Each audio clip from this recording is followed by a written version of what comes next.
You mentioned there that like your customers are not the most tech savvy, right? Like Upkeep Yeah. works with maintenance teams, and I'd love to Yeah. like talk more about like what it's like working with that type of customer and like what Yeah. advice you have for other customer success teams or even sales teams who are kind of trying to work with like this non-tech savvy audience, and you're trying to bring them online and get them adopted into your software. Like, yeah, how does that work? I mean, is it like selling software to my mom? Is it kind of what I imagine it's like? Yeah. Literally, yeah, no, seriously. Like when I first talked to Ryan about joining Upkeep, I like channeled my dad. And I was like, all right, Yeah. cool. Like I explained to my dad how to set Wi-Fi up all the time. I was like, that's when I listened to my first demo call. I was like, this is my dad we're selling to.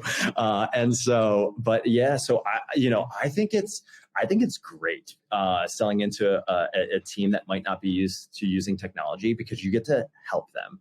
Like the way that I explain it to the sales team here is that, you get to teach them how to buy software. You get to educate them on how to do that because they're not used to buying software. They're not numb to marketing emails, right? So I feel like they're not jaded by buying software all the time. So it puts us in a different position to be able to educate them on how to do that activity, which I think people respond to really well. I always remember my first demo, where it was my first day at Upkeep, and the guy, Kevin, he was doing a demo call. And the guy that was on the end of that call, and I don't remember the customer specifically, but he showed them that you can take a picture with your mobile device, draw on it with your finger, and then attach it to the work order to communicate to somebody specifically what you were trying to communicate without using words.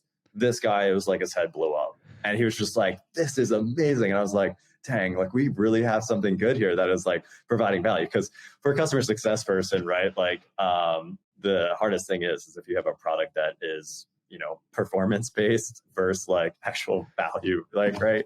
And so that was one of those like aha moments where I was like, okay, this guy is real pumped about what we just showed him, and is one of our most basic functionalities. I was like, we have something here for sure. And it really builds that like trust factor with them.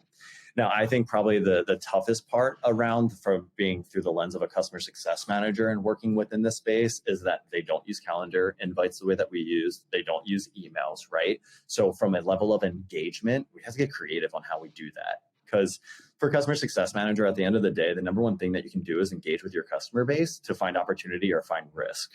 But it gets hard if you can't find them, And so that's why like texting or doing in-app messaging, right?